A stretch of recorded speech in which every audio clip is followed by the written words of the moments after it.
Palm Bay elected a new councilman in November. Kenny Johnson is 27 years old and owns a gym. He said he's poised to rebuild trust in City Hall after scandals involving the City Homes for Veterans program and an ongoing FBI investigation. Welcome to I Am Brevard. I'm Isadora Rangel. The main task Johnson will face when sworn in will be allocating up to $150 million from a bond referendum voters approved for road repairs. He and I talked about how Palm Bay can build a downtown area, the new I-95 interchange that's in the works, and how the city can attract new businesses. Kenny Johnson, welcome on the show, and congratulations on winning your election to the Palm Bay City Council. Thank you, thank you. So I met you, I think it was last year. Florida Today had organized meetings with leaders in the Black community, and I think I saw you at least 3 times. Yes. And then you decided to run for Palm Bay City Council. I wanna know a little bit about that decision. You were 26 years old when you filed to run. Yes. It's unusual to see young people running for office like that. So I want to know what motivated you to run for office.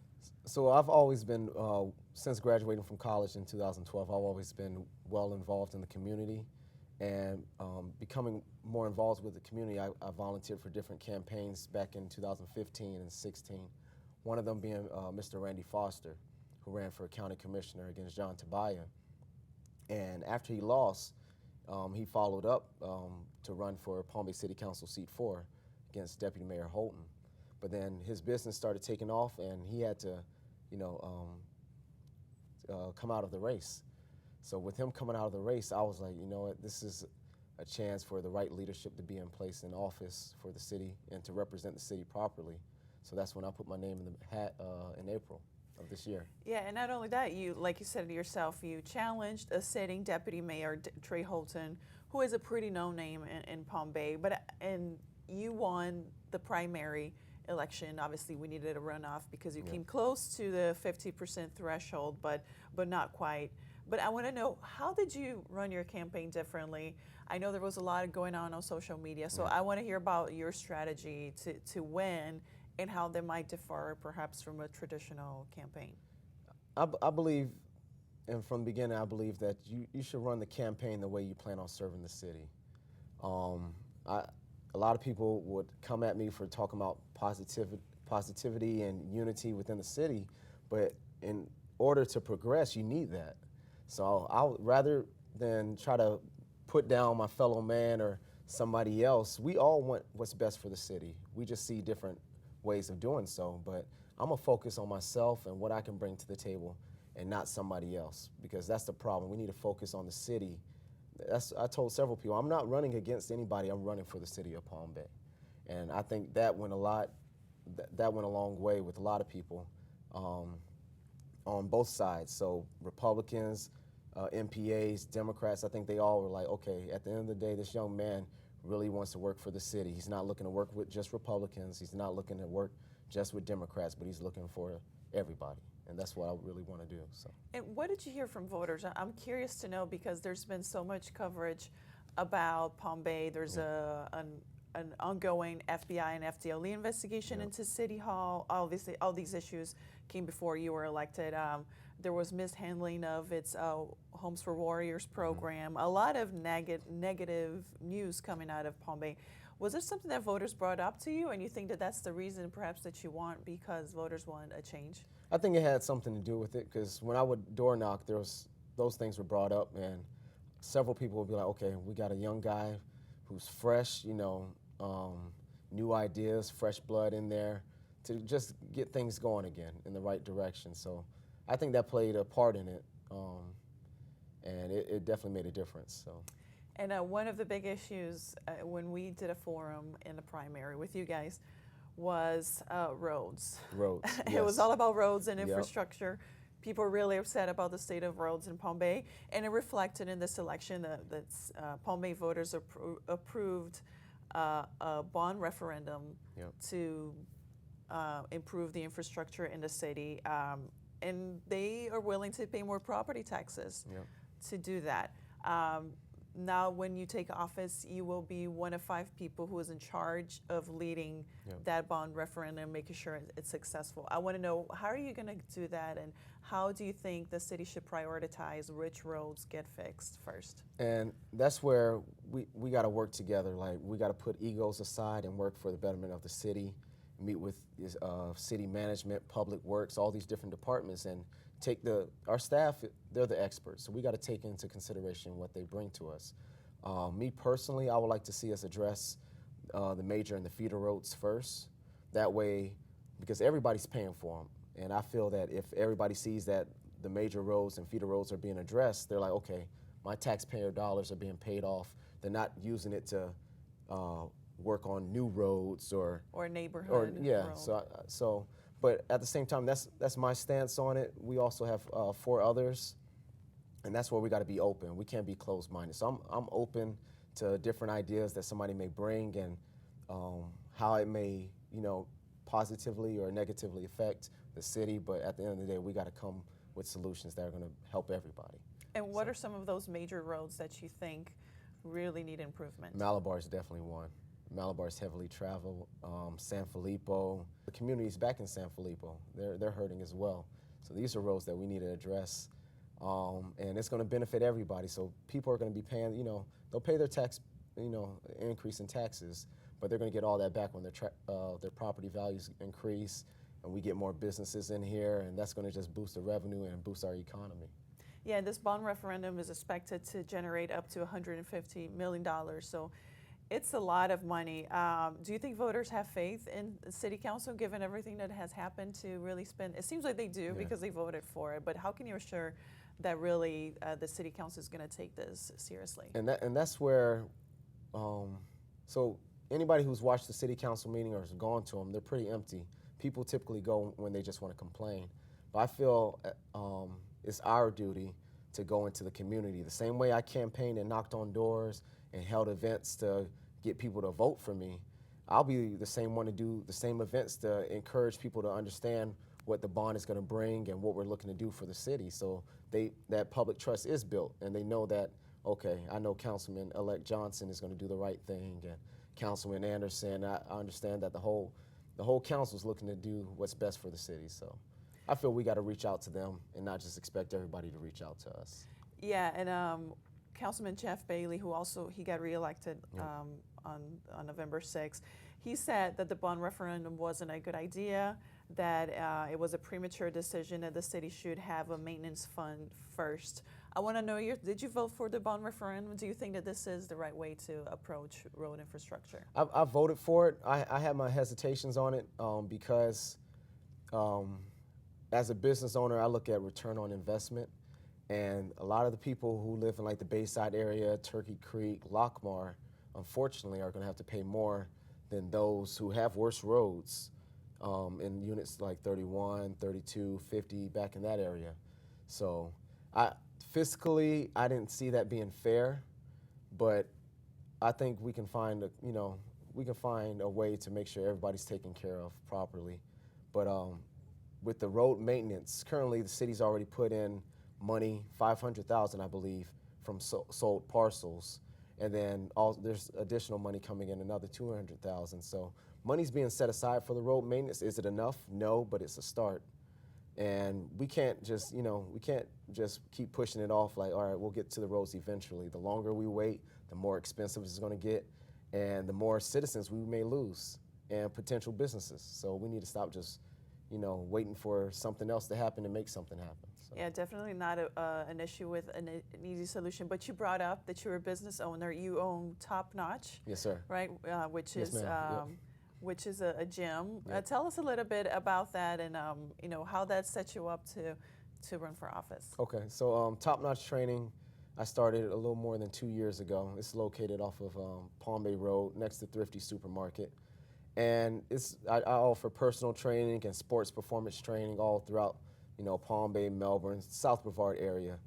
And with that, I also didn't just use that for physical health, but I volunteered. I became an A+ volunteer with Brevard Public Schools, where I started mentor programs to, encourage mental health. So with my criminal justice background, I learned the importance of, keeping these kids on track with their education, so that way they can, go on and be part of the workforce instead of the prison system.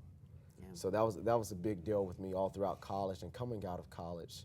So I wanted to use my platform as a business owner to, teach these kids another way. And now, as a politician, I want to teach them that, hey, a local kid from Palm Bay, Florida was able to make it, and so can you.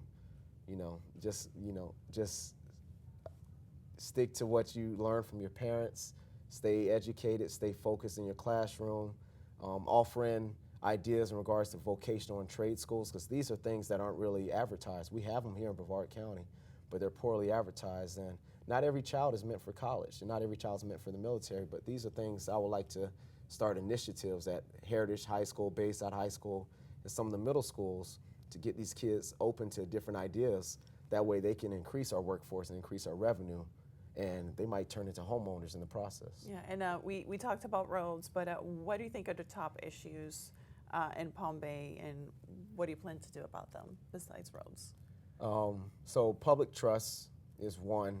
The city of Palm Bay's been seen in a negative light for a long time now. And I think we're starting to head in the right direction where the city's starting to trust, especially with the bond passing. For it to pass with 66% means they somewhat trust. It shows that they trust Yes. City Council. Yes, so then with that trust, we got to make sure we keep it and just keep earning more, because once you lose it, it's hard to get it back. It's like a credit score. You lose that trust, you working hard and hard to try to get that trust back. Another thing is our public services, our fire and our police. Our population is steadily increasing, but our public services are, we're losing people. They're going to different departments. They're having problems filling vacancies, and we need to make sure that we can help them and provide them with the funds they need to, service all the city. So one thing I was looking at is the impact fees. There was a presentation done a month or two ago at the city of Palm Bay, and impact fees is just a one-time fee that both developers and homeowners or whoever would pay, and that goes to parks and rec, which is quality of life, fire and police. That way, the response time isn't increased, because every second, it can be life or death. So these are things we need to make sure we take care of. Do you think that the impact fees are not being used properly, maybe? Yeah, well, currently, City of Palm Bay's impact fees are the lowest in Brevard County, but we're the biggest city, and we are only 37% built out. So we have all the hands. We have all the cards in our hands, and we should use that as a bargaining chip. All the other cities around us are pretty much built out. We're not. So developers want to come to us, and we shouldn't just roll over and give them cheap impact fees. We need to make sure that we maintain our city and do what's right. So. And you brought up that Palm Bay is only 30% built out, which I think to a lot of people comes as a surprise. Yep. I once did sort of a tour of all the area in Palm Bay that's west of 95, and there's nothing built. Nope. So I think if Palm Bay is ever built out, it's just going to be probably one of the largest cities in Florida. And one of the things that is going to spur a lot of growth is the I-95 interchange that's being built. Yep. And I want to know your plans. How should the city approach development in that area? Because it is expected with a new interchange that people will start building. But how do you think the city should go about doing that? So we definitely need to make sure that we push to get the Parkway, the Heritage Parkway, connected to the interchange as soon as possible. And with that interchange, there's so much that can happen. We can potentially put an amusement park of some sort, or a water park, something that's different. We want to be different, but not too glamorous or big, because Palm Bay is, it's a community-based city. But I feel like something like amusement park or something different from these other surrounding cities would bring in revenue from everywhere else. Because you look at Hammock Landings, that's right across the street, and their, tax revenue is based off a lot of Palm Bay citizens that go over there and spend their money. So let's do something where we can keep those dollars within our city and, build our revenue up. And another referendum that was on a ballot in Palm Bay is whether the city should continue to offer tax abatements to businesses, right? Yep. And to spur more commercial growth. And that passed overwhelmingly.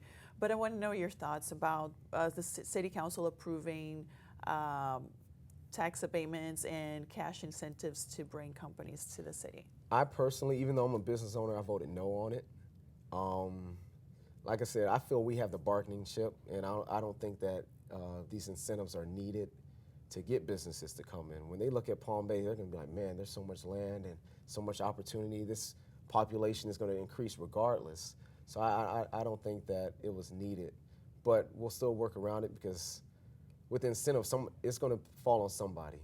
And that's the main thing I was worried about with these incentives. I don't want them to fall on current businesses or current taxpayers within the city. But we'll make it work regardless. So. And still talking about development, Palm Bay does not have a downtown. No. I think there was one that's sort of being planned on R.J. Colin Yep. Boulevard. What do you think downtown should look like in Palm Bay? You know, especially such a large city that doesn't have a center today. How, if you could develop that, how would you do it? With downtown Palm Bay, I feel there are other locations that would have been more, that would have been better. But with the downtown Palm Bay, the same thing. We want to make sure we're different from the other places, from downtown Cocoa, from downtown Melbourne. What's going to make us stand out? Where it's going to bring everybody from the county, from Indian River County up to see what Palm Bay has to offer. So whether that's different type of restaurants, because the only restaurants you really see in Palm Bay are the Texas Roadhouse and Beef O'Brady's. And I love both of them, and I love throwing my peanuts on the floor at Texas Roadhouse, but we got to offer something different. And that's where I feel with me on council, as well as collaborating with the different like-minded individuals, we can find some solutions and find some businesses that will definitely boost our economy while not jeopardizing our environmental state. And because another big thing is the Indian River Lagoon, and that's down in that area. It's going to be hard to get businesses there when that lagoon is smelling the way it smells and looks the way it looks too. So. And there's plans to do for some sort of waterfront development at Turkey Creek, and that has potential to be very good for Palm Bay. And what have you heard about that and where that is today? And how can City Council help that happen? I'll have to look more into that. The main thing I am concerned, Turkey Creek could potentially be the next Indian River Lagoon. So we need to make sure we're careful and we're preserving it, because last thing we want to be proactive and not reactive. We don't want to react when it's already messed up and it's already polluted. We need to make sure we're proactive in keeping it clean. And that's why I would like to start initiatives, whether it's like a monthly pickup over there or things to get the community, like I said, getting the community involved to make sure that we take care of the city and the community we have right now before it's too late. And I want to talk about stormwater assessments. When we met with you previously, you said you signed a petition to revoke last year's decision to increase stormwater assessments. Some homeowners have seen their fees triple. Now that you're elected, will you try to revoke that decision? And if you can, and do you think City Council should? Well, the petition has to be pushed. I believe in letting things play out the way they're supposed to. So the petitions, they received all the petitions, and they need to be submitted to the supervisor of elections. But what I am happy about is with this bond, potentially, which is on council, it can be absorbed. The stormwater can be absorbed. So it's about $30 million worth of damages and repairs needed for stormwater and for the culverts, and that can be absorbed from the $150 million bond. So that way, those who are paying the assessments, they shouldn't have to pay it. So you've seen a way to revoke that decision? Yep. No. But that won't be till next year. So. And why did you sign that petition? Because I've spoken to several residents, and they told me that they were confused by the wording of what was going to happen when they signed yes or no on the ballot. So I felt voters should have a chance to vote again. And whether they vote yes again or no again, I was like, what, let me give everybody a chance to vote again. So. And in a previous interview with us, you said that council members need to examine each City Hall department to make sure it is following the City Council's vision for Palm Bay. Are you open to changing administration in Palm Bay? Yes, I definitely am. But I also, like I said, and I stand by that statement, we got to make sure we look at each department. if they're on point and they're following the vision of Palm Bay and they're doing what's right and you know, taking into our considerations, we're not going to always agree, but taking into consideration of what we're bringing to the table, then we can work, because I feel we should be universal. If somebody's not doing something right, just like any other job, if I'm a trainer, I'm not doing my job, I'm out the door. So, but I feel we need to just look at each department and make sure everybody's doing what they're supposed to do, so we can really get the city on track. So. Yeah, and I previously mentioned there is an ongoing FBI investigation into some of the City Hall dealings, and this was before you were elected. But do you think this investigation, when it gets released, and nobody knows what it's going to say and whether any people who are currently with the city will be implicated, but do you think this could cause even more turmoil in City Hall? And then, you know, how does the City Council recover from that? It possibly could, and it may, but regardless, I feel if we you know, get involved like we say we're going to within the community, then they'll know, like, okay, this had nothing to do with Councilman-elect Johnson or any of the other councilmen on board right now.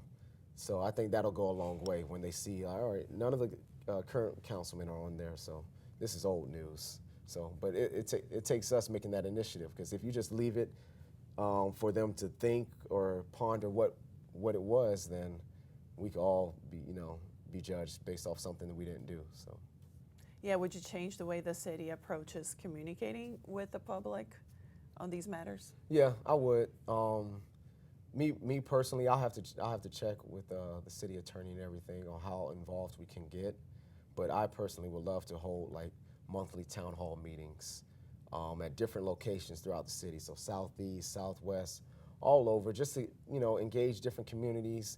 And yeah, only 10, 15 people might show up, but those 10, 15 people are going to tell their neighbors, who might tell their neighbors, and that's how you get people involved, and that's how you build trust right there. So I think that would be a big way of rectifying what may happen. Have you talked to the other council members? Do you think they would be on board to help you out? It's a big city. It's better if you have five councilmen. And we split up the workload. And I've spoken previously with Councilman Anderson. He's definitely for it. He's actually already planning town hall meetings in regards to the bond referendum to make sure residents are aware of what's going to happen and how it's going to happen. So they know, like, we're not just trying to pull the wool over anybody's eyes. We want you to be involved in our local government. So he's definitely on board. I'll have to speak with the other ones, but speaking to Councilman Anderson, he's on board. So. And what is your vision for Palm Bay in the future? Palm Bay is largely it's a city that a lot of people agree needs more commercial development and more businesses. But I also assume that there are many people who live there who want to keep things as they are. They want this to remain a bedroom community. How do you think the city, reconciles those two visions, and what is your vision for Palm Bay in the future? So I feel we have to grow responsibly, and for the residents that are already here, for the residential, they do need something commercial to spend their money on. And let's keep, as a business, I try to circulate that dollar within as much as possible, and that's how I think we need to treat the city.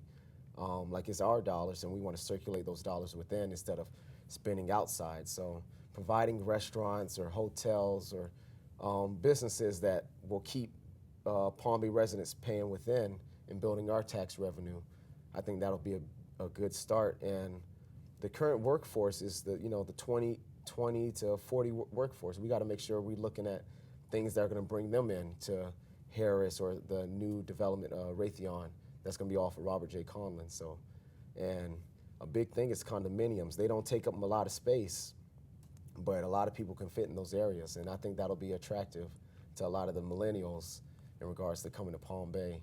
That way they don't go to Melbourne or West Melbourne. We built both residential and commercial. And West Melbourne is growing a lot, and there's talk about this super large new development in West Melbourne. Do you think Palm Bay is competing with West Melbourne? It's one of the fastest growing, both are the two fastest growing areas of Brevard, most likely. Is there a little bit of competition, or do you think you should work together? I think just like with the campaign, I think Palm Bay should focus on Palm Bay.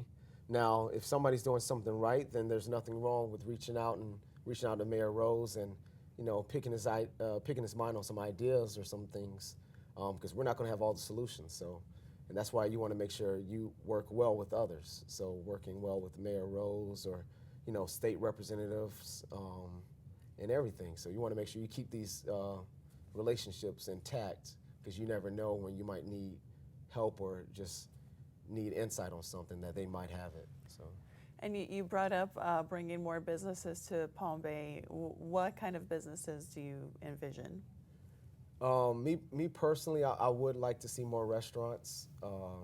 I know I spend my money sometimes at hammock landings, but I like to try to spend within Palm Bay. But I feel if we have different restaurants that, you know, separate us from these other cities, that alone will build tax more revenue. mom and pop restaurants, yeah. more local. Because I think Palm Bay has a lot of the big box stores and a lot of the chain restaurants. We have a lot. Yeah, and that's where we want to make sure the city of Palm Bay is fully staffed, so we can expedite the permitting process for these businesses, because sometimes it can be lengthy and some of them don't know the process or how to start. Me personally, I had a mentor that kind of guided me of what to do, how to get incorporated, you know, get my EIN number and everything and go through the city, but not everybody has that. So I personally would like to take on, you know, put the hat on to kind of educate potential small business owners on what it takes, and encouraging staff to make the process a little more, you know, faster. And we just have just over 30 seconds left. Okay. But quick question. When you leave office, if you can accomplish one thing, what is that one thing that you would like to accomplish? I would really like to just get everybody, definitely our youth and our millennials, involved into local government, because the youth are the future.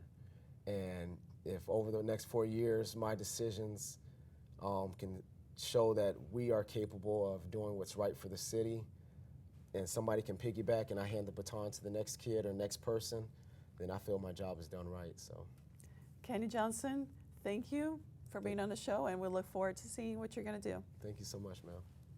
That's it for I Am Brevard. You can rewatch all of our episodes on Florida Today's YouTube channel. Thanks for watching.